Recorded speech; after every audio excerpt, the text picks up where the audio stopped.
जय हिंद बच्चों, PRS the future academy के डिजिटल प्लेटफॉर्म पे आप सभी का हार्दिक स्वागत है। और आज हम लोग पढ़ेंगे क्वेश्चन नंबर 5 से, जो प्रश्नावली आपके 6.4 चल रही थी उसका क्वेश्चन नंबर 5 क्या है देखिए, देखते हैं।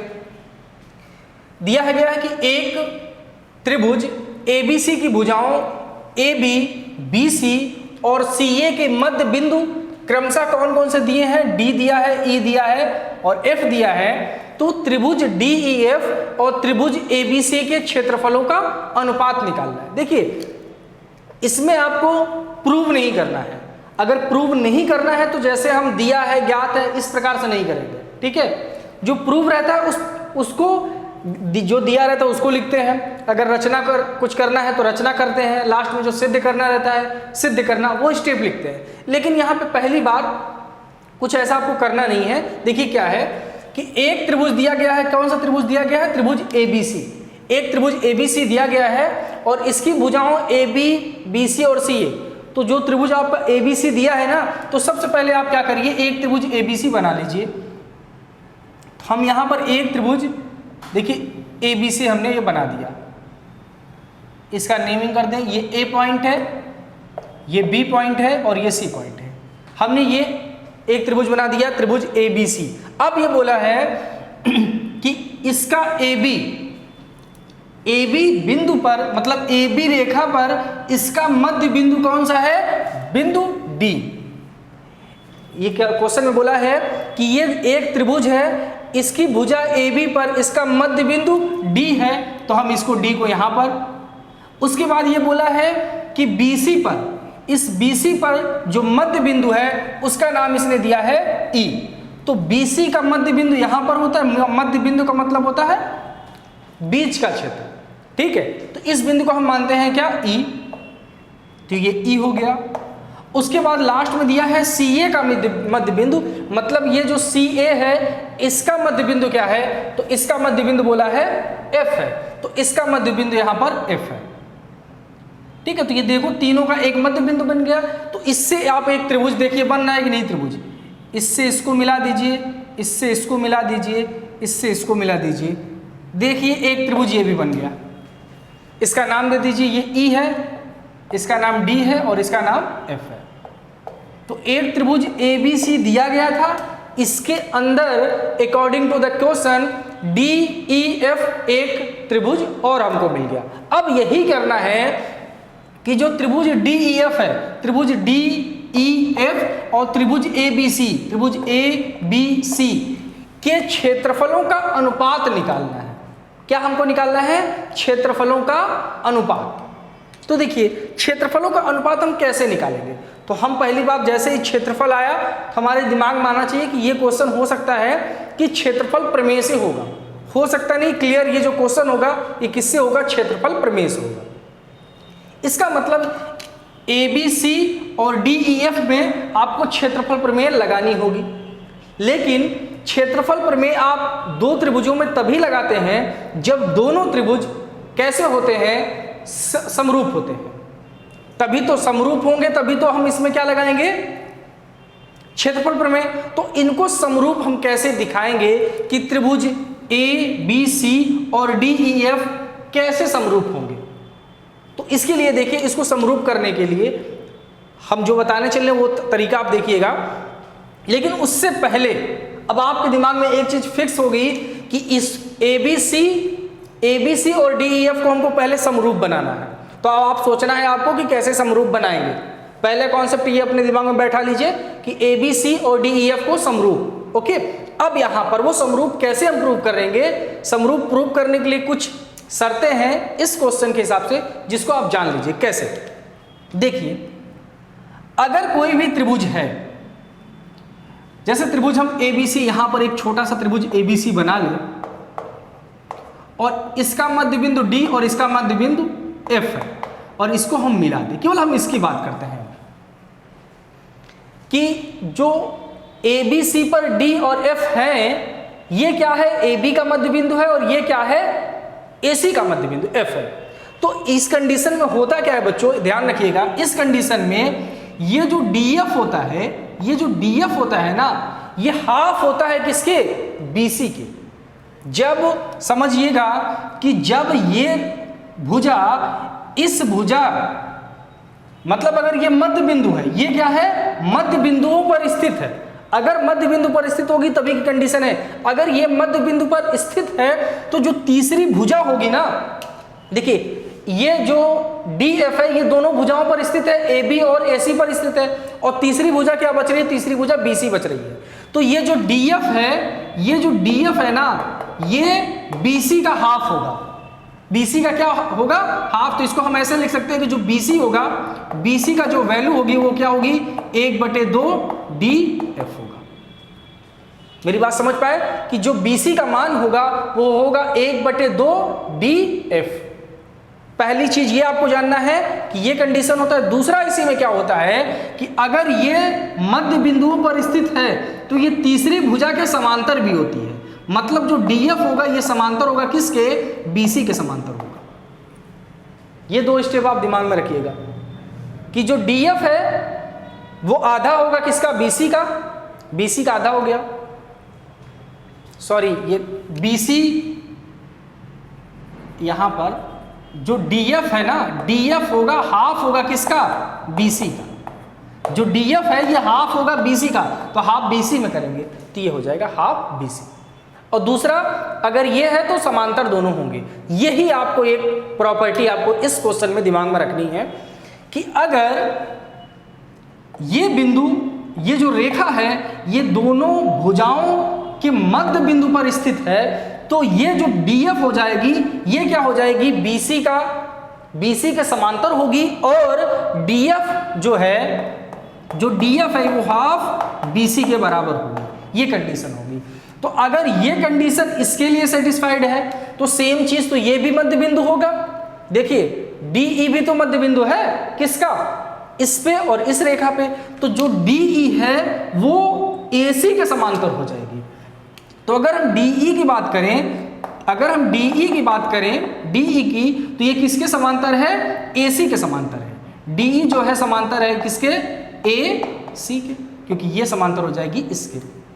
और समांतर के साथ साथ एक और कंडीशन है कि जो DE है वो हाफ होगी किसके, AC के हाफ हो जाएगी, हाफ ऑफ AC। ये दो भुजाएं होगी। इसी प्रकार से इसको भी हम लिख सकते हैं कि जो ये FE है, जो FE है ये समांतर होगी किसके, AB के समांतर हो जाएगी। और इसको क्या लिख सकते हैं कि जो FE है ना, जो FE होगा ये हाफ होगा किसके, हाफ होगा किसके, AB के। ये तीनों से तीनों हम ऐसे कंडीशन लिख सकते हैं। ये आपको केवल समझना है, लिखना नहीं है। लिखना तो हमको यहाँ पर। तो उम्मीद है ये कॉन्सेप्ट अगर समझ में आया है तो ये क्वेश्चन करने में दिक्कत नहीं आएगी। अब देखिए कैसे, अब अगर हम इसको सॉल्व करें, देखिए हल यहां से करेंगे। हल में कैसे लिखेंगे देखिए जरा। चूंकि AB का मध्य बिंदु D, चूंकि AB का मध्य बिंदु D तथा AB का मध्य बिंदु D है और AC का मध्य बिंदु क्या है, F है, तथा AC का मध्य बिंदु, AC का, ये जो AC है, AC का मध्य बिंदु F है। यही लिख दिया हमने। पहले हम इसी लाइन को लेंगे और इसके समांतर दिखाने की कोशिश करेंगे। तो चूंकि AB का मध्य बिंदु D है और AC का मध्य बिंदु F है, ये हमने लिख दिया। अगर ये मध्य बिंदु है तो अतः क्या होगा, अतः DF जो होगा, ये जो DF होगा ये समांतर होगा, DF समांतर होगा किसके, BC के। DF समांतर होगा BC के। ये क्लियर है कि अगर ये मध्य बिंदु है तो ये तीसरी जो भुजा होगी इसके समांतर होगा। तो हमने समांतर कर दिया। और समांतर के साथ साथ ये हाफ भी होता है तो इसका और लिखेंगे, और क्या होगा, जो DF होगा ये हाफ होगा किसके, BC के। ये चीज हमने राइट कर दिया यहां पर। ओके, अब यहां पर देखिए, अगर इसको ध्यान से देखिए, अगर ये DF AB के समांतर है तो जो डी एफ है वो ई सी के भी तो समांतर होगा। अगर हम जैसे ये बोले ये पूरी बड़ी सी लाइन है और ये छोटी सी लाइन है, ये अगर इसको नाम दे दे ए बी और इसको नाम दे दे सी डी और इसको नाम दे दे ई। अगर हम कहें कि ए बी समांतर है सी डी के, तो ये भी तो कह सकते हैं ए बी समांतर है इतने पॉइंट के, इतने भाग के भी तो समांतर होगी और इतने भाग के भी समांतर होगी। इसका मतलब जो डी एफ है वो बी ई के भी समांतर होगा और ई सी के भी समांतर होगा। मेरी बात समझ पाए कि जो डी एफ है वो ई सी के भी समांतर होगा और बी ई के भी समांतर होगा। तो हम इसको लिख सकते हैं कि जो डी एफ है वो समांतर किसके होगा, ई सी के। तो लिख दीजिए इसको। और इसको हम क्या लिख सकते हैं कि जो डी एफ है वो समांतर होगा किसके, ई सी के भी समांतर। तो यहां पर ई सी के भी समांतर, ये हम राइट कर सकते हैं। अब देखिए, अब यहां से हमको क्या पता चल गया कि ये लाइन इस लाइन के क्या है, समांतर है। तो किसी ढंग से अगर हम ये प्रूव कर दें कि ये जो लाइन है इस लाइन के भी समांतर हो जाए, तो देखिए एक चतुर्भुज बन जाएगा कि नहीं। अगर ये लाइन इस लाइन के हमने समांतर प्रूव कर दिया यहां पर, अब हमारा ये मतलब है कि ये लाइन इस लाइन के भी समांतर हो जाए तो आपको एक समांतर चतुर्भुज बन जाएगा। और समांतर चतुर्भुज क्या होता है, समांतर चतुर्भुज के बारे में थोड़ा जान लीजिए। जो समांतर चतुर्भुज होता है ना, उसके सामने की जो साइडें होती हैं वो समांतर होती हैं। ये इसके समांतर होगा, ये इसके समांतर होगा, इसी को बोलते हैं समांतर चतुर्भुज। और समांतर चतुर्भुज के जो सामने के एंगल होते हैं ना, वो आपस में क्या होते हैं, बराबर होते हैं। तो जो ये समांतर चतुर्भुज बन जाएगा। तो अगर ये इसके बराबर दिखा दिए, समांतर दिखा दिए हैं, और इसके समांतर ये दिखा दे, तो समांतर चतुर्भुज हो जाएगा। तो अब हम क्या करेंगे, इसको इसके समांतर दिखाने की कोशिश करते हैं। तो अगर इसको इसके समांतर दिखाएंगे तो क्या लिखेंगे कि AC का मध्य बिंदु F है और इसको हम समांतर दिखाएंगे। तो हम इसको क्या लिख, ये तो आप लिख ही चुके हैं हम इसका मध्य बिंदु, तो हम इसी प्रकार लिख दें। इसी प्रकार हम क्या राइट कर सकते हैं कि अब हमको इन दोनों को समांतर दिखाना है ना, इसको। इसी प्रकार ये जो DE है, इसी प्रकार ये जो DE है ये समांतर हो जाएगा, DE है समांतर हो जाएगा किसके, AC के। DE समांतर हो जाएगा AC के। और अगर DE AC के समांतर है, ये जो DE है अगर AC के समांतर है, तो यह FC के भी तो समांतर होगा। तो इसको लिख देंगे FC। बात समझ में आई। और इसको और भी लिख सकते हैं, और इसको क्या लिख सकते हैं कि जो DE है वो हाफ ऑफ AC है। यहां बताया भी है कि जो DE है वो क्या है, हाफ ऑफ AC। इस लाइन, ये लाइन का हाफ होती है, तो जो DE होगा वो हाफ ऑफ AC। बात समझ में आई। अब इस प्रकार क्या है, देखिए आपको DE समांतर है किसके, FC के। DE समांतर है FC के और DF समांतर है EC के।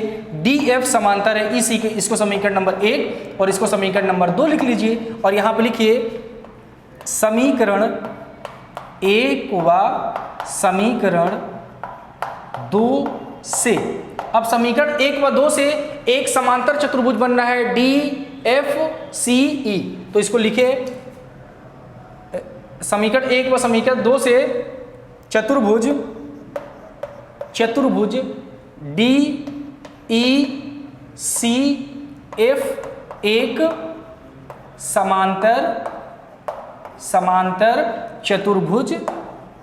समांतर चतुर्भुज है। क्लियर हो गया। तो अब ये क्या हो जाएगा, जो DEF है ये एक समांतर चतुर्भुज हो गया। अब समांतर चतुर्भुज की क्वालिटी ये होती है कि ये जो एंगल होगा ये एंगल इस एंगल के बराबर होगा। मतलब अगर इसका एंगल नाम 1 दे दें और इसका 2 दे दें तो एंगल 1 बराबर किसके हो जाएगा, एंगल 2 के। तो यहां पे लिख सकते हैं कि अतः एंगल 1 बराबर हो जाएगा एंगल 2 के। ये एंगल इस एंगल के बराबर हो गया। और जो ये एंगल है, ये एंगल इस एंगल के, देखिए इसमें केवल यही बराबर दिखाएंगे। अब यहां पे समझिए, मैंने आपको पहले ही बताया था कि एक त्रिभुज जो ABC है और जो DEF है इसको हमको समरूप प्रूव करना है। तो समरूप प्रूव करने की जो सबसे छोटी कंडीशन होती है वो ये होती है कि अगर इन दोनों का एंगल बराबर, मतलब बड़े वाले जो त्रिभुज ABC है और त्रिभुज जो DEF है, इसके दो एंगल आपस में बराबर दिखा दें। तो देखिए इसका एक एंगल और इसका एक एंगल आपस में बराबर हो गया कि नहीं। जो एंगल 2 है वो एंगल ABC का एंगल है और जो एंगल 1 है वो एंगल DFE का एंगल है। और इसी प्रकार इन्हों में से किसी एक, अब इसको ये एंगल 1 ये वाले, इस एंगल को भी अगर किसी एक के बराबर दिखा दें तो हमारा क्या हो जाएगा, समरूप हो जाएगा। या तो एंगल B को बराबर दिखा दें किसके, एंगल F के। तो देखिए एक प्रकार ये भी तो बनना है, ये इसको देखिए ये भी तो एक समांतर चतुर्भुज बनना है ना। तो अब इसको हम दिखा देते हैं इस लाइन को। तो अब इसको कैसे आप समांतर चतुर्भुज दिखाएंगे, तो देखिए आपको इसके दिखाने के लिए क्या करेंगे कि FE को समांतर दिखाना होगा इसके DB के, और इसको समांतर दिखाना होगा BE के। अगर ये समांतर इसके दिखा दे, ये समांतर इसके दिखा दे, तो हम कह सकते हैं कि त्रिभुज DBEF एक समांतर चतुर्भुज होगा। तो देखिए आगे सॉल्व करते हैं, इधर की को हम हटा देते हैं, इस सब को हटा देते हैं। चलिए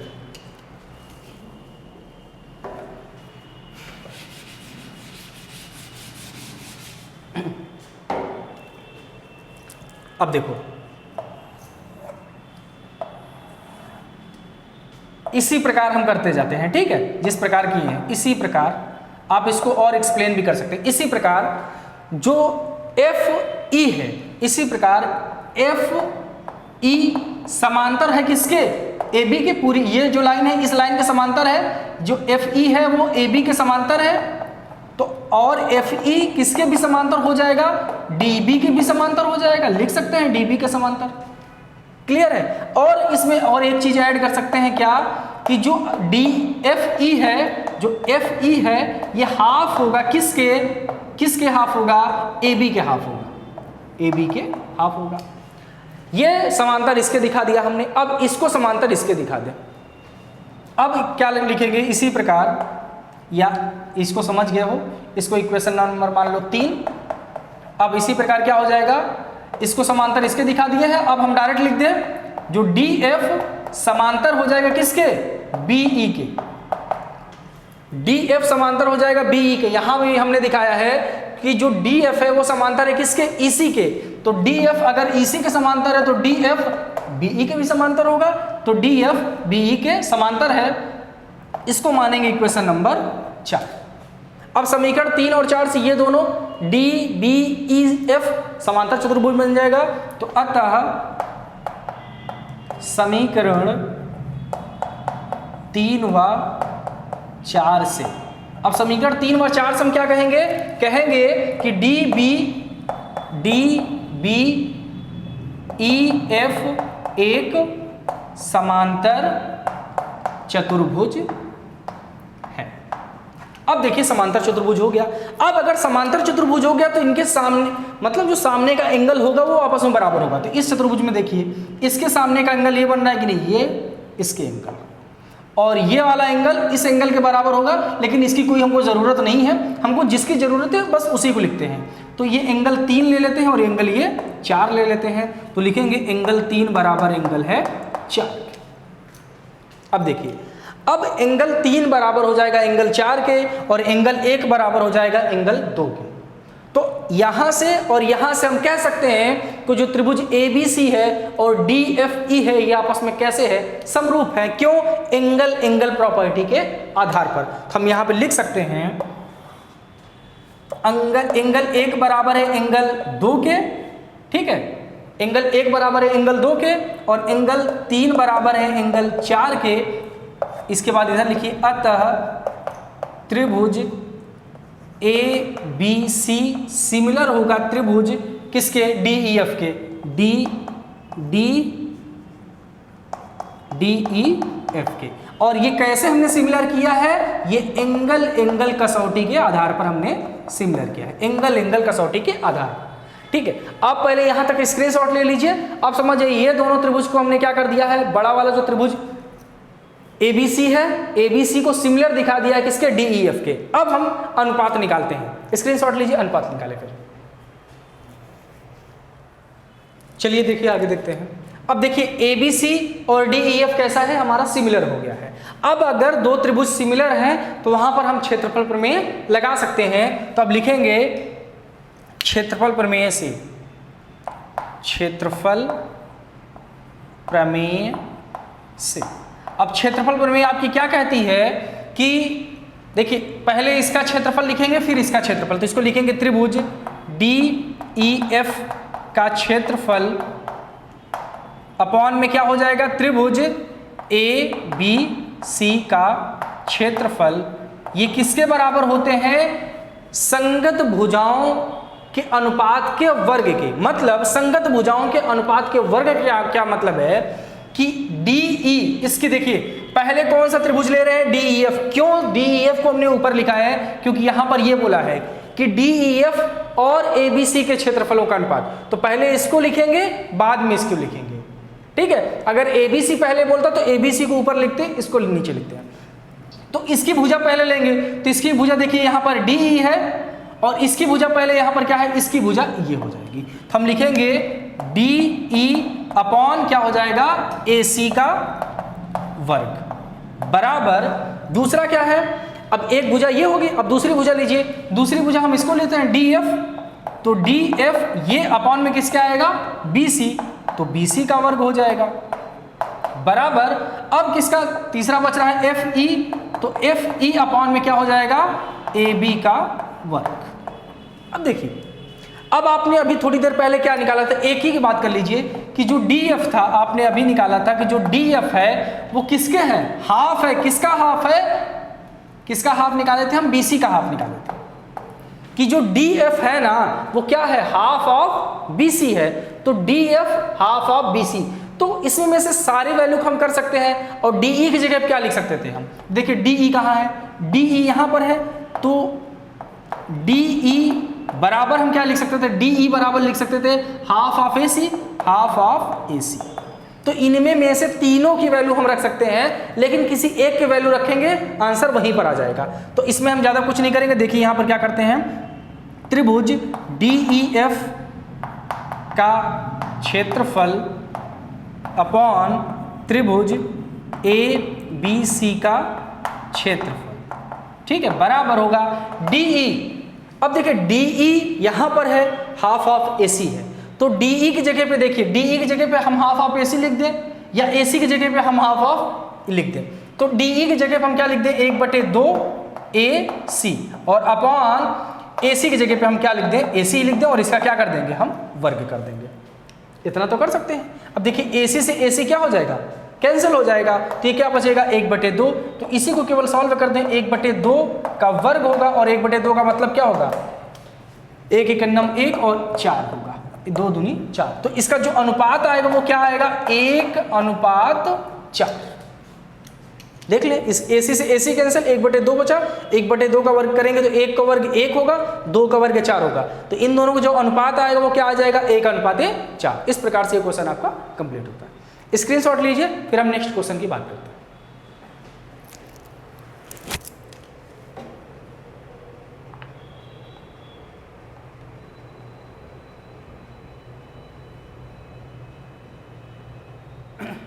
चलिए बच्चों, क्वेश्चन नंबर 6 देखते हैं। देखिए क्या है कि सिद्ध कीजिए कि दो समरूप त्रिभुजों के क्षेत्रफलों का अनुपात इनकी संगत माध्यिकाओं के अनुपात का वर्ग होता है। ये हमको प्रूव करना है। तो प्रूव करना है, तो प्रूव करने का जो रूल होता है दिया है, सिद्ध क्या करना है, ये सब लिखना पड़ता है। तो उसको लिखेंगे, लेकिन सबसे पहले क्या करते हैं, इसमें हम चित्र बनाते हैं। तो देखिए क्या है कि सिद्ध कीजिए कि दो समरूप त्रिभुजों के क्षेत्रफलों का अनुपात। तो दो समरूप त्रिभुज बोला है तो हम दो समरूप त्रिभुज बना लेते हैं। मान लेते हैं कि एक समरूप त्रिभुज ये है ABC। अब ये बोल दिया है कि बोला है ना दो समरूप, तो ये जो ABC है और दूसरा त्रिभुज बना रहे हैं, इसका नाम हम दे देते हैं PQR। ये आपस में कैसे हैं, समरूप हैं। ये ऑलरेडी दे दिया है, तो जो दे दिया है उसको लिख लीजिए।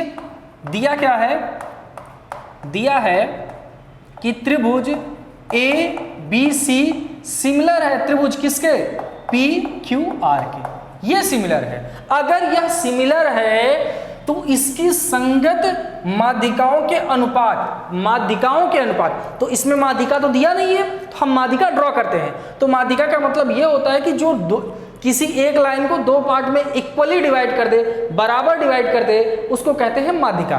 तो इस पे माध्यिका हम ए से डालते हैं, तो जो माध्यिका होगी इसका नाम हम दे देते हैं ए बी सी, डी इसका नाम दे देते हैं। इसमें भी माध्यिका डालेंगे पी क्यू आर एस, इसका नाम हम ई दे देते हैं, डी ई दे देते हैं, ठीक है, ये डी और ये ई। तो ये जो सिद्ध करना है, उसको देखिए लिखते हैं कैसे, सिद्ध करना है।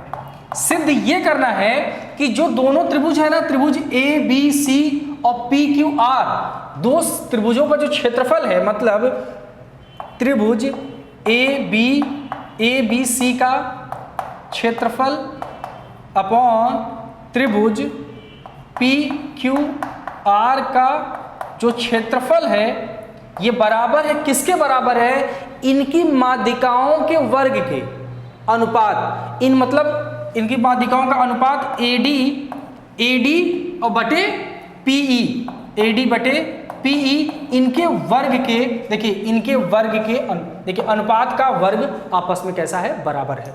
मतलब जो त्रिभुज एबीसी का क्षेत्रफल है और पी क्यू आर का क्षेत्रफल है, उनका अनुपात बराबर होना चाहिए इनकी संगत माध्यिकाओं के अनुपात के वर्ग के। ये हमको प्रूव करना है, ये हमको दिया है, ये हमको प्रूव करना है। तो देखिए अब हम सिद्ध करते हैं, कैसे सिद्ध करेंगे। देखिए हमको ये दिया गया है त्रिभुज ए बी सी सिमिलर है त्रिभुज पी क्यू आर। आप ये बताइए कि जब दो त्रिभुज सिमिलर होते हैं तो हम क्या क्या राइट कर सकते हैं। तो अगर दो त्रिभुज होते हैं तो इनके तीनों संगत एंगल बराबर होता है, मतलब एंगल ए बराबर हो जाएगा एंगल पी के, एंगल बी बराबर हो जाएगा एंगल क्यू के, और एंगल सी बराबर हो जाएगा एंगल आर के। कब, जब दो त्रिभुज समरूप होते हैं। तो एंगल ए बराबर हो जाएगा एंगल पी के, एंगल बी बराबर हो जाएगा एंगल क्यू के, और एंगल सी बराबर हो जाएगा एंगल आर की। ये हम लिख सकते हैं, एक कंडीशन तो ये लिख सकते हैं। दूसरा, इनकी संगत भुजाओं का जो अनुपात होता है वो भी आपस में बराबर होता है, मतलब A B upon P Q, ये भी हम राइट कर सकते हैं, A B upon P Q बराबर होगा किसके, A C upon P R के, A C upon P R के, और ये बराबर होगा किसके, B C upon Q R के, B C upon Q R के। ये हम राइट कर सकते हैं, क्यों, क्योंकि त्रिभुज ए बी सी और पी क्यू आर सिमिलर है। चलिए अब क्षेत्रफल की बात किया गया है, तो हमको क्षेत्रफल थ्योरम लगाना है, तो कब लगाएंगे। तो देखिए बात करते हैं अगर कि AD upon P E, AD upon P E कैसे हम ट्रांसफर कर, मतलब कैसे राइट करें, कैसे लिखें यहाँ पर, क्योंकि माध्यिका तो यहाँ पर आती नहीं है, यहाँ पे तो संगत भुजाएं आती हैं। क्षेत्रफल प्रमेय 6.6 क्या है, प्रमेय संख्या 6.6 क्या है कि अगर उनका क्षेत्रफलों का अनुपात आपस में बराबर है, अनुपात का रेशियो बराबर है, तो उनकी जो जितनी भी संगत भुजाएं होती हैं वो आपस में बराबर होती हैं। देखिए ऐसे जो प्रमेय 6.6 है उसकी हम थोड़ा सा झलक दिखा देते हैं आपको। वो ये है कि त्रिभुज अगर ABC और PQR का क्षेत्रफल है, ठीक है, दोनों में क्षेत्रफल लिखा है, अगर इनका अनुपात ये है तो इनकी संगत भुजाएं, मतलब AB और इसकी भुजा क्या है PQ का वर्ग बराबर होगा किसके, AC अपान PR के वर्ग के, और ये आपस होगा किसके, BC अपान QR के वर्ग के। ये बराबर होगा, ये बराबर होता है, माध्यिका बराबर नहीं होता है। तो इसमें माध्यिका को हमको बराबर करना है, तो अगर माध्यिका जो AD अपान PE है, इसको हम किसी भी ढंग से AB अपान PQ या AC अपान PR या BC अपान QR के अगर बराबर हम दिखा दें, किसको, AD अपान PE को, जो AD अपान PE है, अगर इसको हम देखिए जो AD अपान PE है, अगर हम इसको AB अपान PQ के बराबर दिखा दें, मतलब इसको इसके अगर हम बराबर दिखा दें तो हम बहुत आसान हमारे लिए हो जाएगा। तो बस इसी के लिए इसको और इसको आपस में बराबर दिखाने के लिए हम क्या करने वाले हैं, जो करने वाले उसको ध्यान से देखिए। अगर ये दोनों बराबर कब होंगे, ये रेशियो आपस में बराबर कब होगा, मतलब इसका रेशियो देखिए, इनका रेशियो और इसका रेशियो आपस में बराबर कब होगा, जब ये दोनों त्रिभुज, देखिए ये किस त्रिभुज के भुजाएं हैं, तो ये ABD की भुजा है और ये PQE की भुजा है। तो अगर किसी ढंग से त्रिभुज ABD और त्रिभुज PQE को अगर हम सिमिलर प्रूव कर दें, इन दोनों को सिमिलर प्रूव कर दें, तो समरूप प्रूव कर दें, तो हम ये कह सकते हैं कि जो AB अपान PQ होगा ये AD अपान PE के बराबर। तो अब हम जो कॉन्सेप्ट आगे यूज करेंगे वो इसको बराबर करने के लिए, मतलब इनके अनुपात को बराबर करने के लिए। तो उसके लिए हमको क्या करना पड़ेगा, सबसे पहले ABD और PQE को समरूप प्रूव करना होगा। तो चलते हैं हम समरूप प्रूव करते हैं, किसको, ABD और PQE को। तो समरूप प्रूव करने के लिए हमारे पास क्राइटेरिया कैसी है, कितनी है, या तो दो एंगल को हम बराबर दिखा दें या तीनों एंगल को बराबर दिखा दें, यही क्राइटेरिया है, या उसके दो साइडों का अनुपात बराबर दिखा दें और उनके बीच का एंगल देखिए ये वाली क्राइटेरिया हमारे पास है ना, या तो तीनों साइड का अनुपात बराबर दिखा दें, या तीनों एंगल आपस में बराबर दिखा दें, या कोई दो एंगल आपस में बराबर दिखा दें। तीसरी क्राइटेरिया ये भी है कि अगर उनकी ये वाली SAS की दो भुजाओं का अनुपात बराबर दिखा दें और उनके बीच बनने वाला कोण बराबर दिखा दें, तो हम राइट कर सकते हैं। तो यहां पर दिमाग लगाइए, इसमें देखिए AB अपान PQ यहां से है और BC अपान QR यहां से है, BC अपान QR, हम इन दोनों को साथ में लेंगे, इसको ये दोनों को साथ में लेंगे, ठीक है। तो लिखेंगे AB, देखिए ये तीनों आपस में बराबर हैं, तो ये दोनों भी तो आपस में बराबर होंगे। जैसे आप की क्लास में बहुत सारे बच्चे होते हैं, सपोज दैट 3 बच्चे हैं और तीनों क्लास 10th में है, तो अगर राम श्याम, देखिए यहाँ पे 3 बच्चे हैं, राम श्याम और नकुल, ये आपस में क्लास 10th में पढ़ते हैं, ये भी 10th में है, ये भी 10th में है, ये भी 10th में है, तो राम भी तो इसके बराबर ही होगा ना। तो यही चीज है कि अगर आपस में तीनों बराबर हैं तो AB अपॉन PQ भी बराबर किसके होगा, BC अपॉन Q। ये हम राइट कर सकते हैं, हमने लिख लिया। अब उसके उधर की बातों को हम थोड़ा सा हटाते हैं, चलिए इसको लिखा रहने दीजिए, अभी हटाते हैं।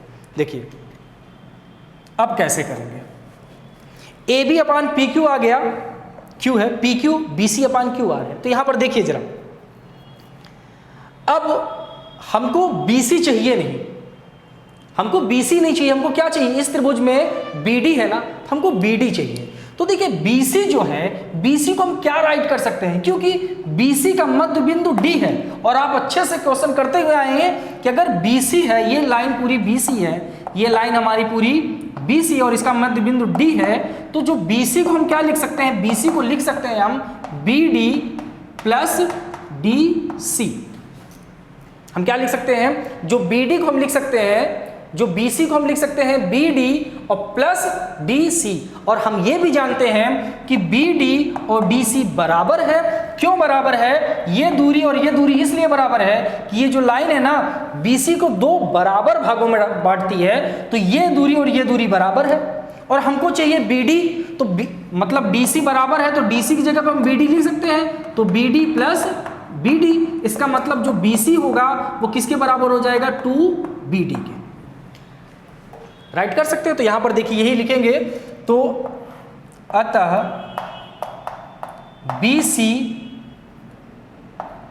BC बराबर हो जाएगा किसके, 2BD के। BC बराबर हो जाएगा 2BD के। आप यहां ये भी कॉन्सेप्ट देख सकते हैं, ये फुल है, यहां पे हमने शॉर्टकट लिख दिया है। अब इसी प्रकार QR, इसी प्रकार देखिए सेम इसी प्रकार हम QR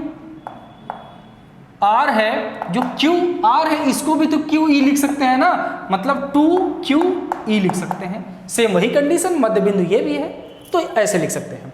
अब देखिए चूंकि अब देखिए BC के जगह पे 2BD और QR के जगह पे 2Q हम लिख सकते हैं। इसको हम समीकरण नंबर 1 मान लें, तो समीकरण 1 से लिखेंगे, समीकरण 1 से।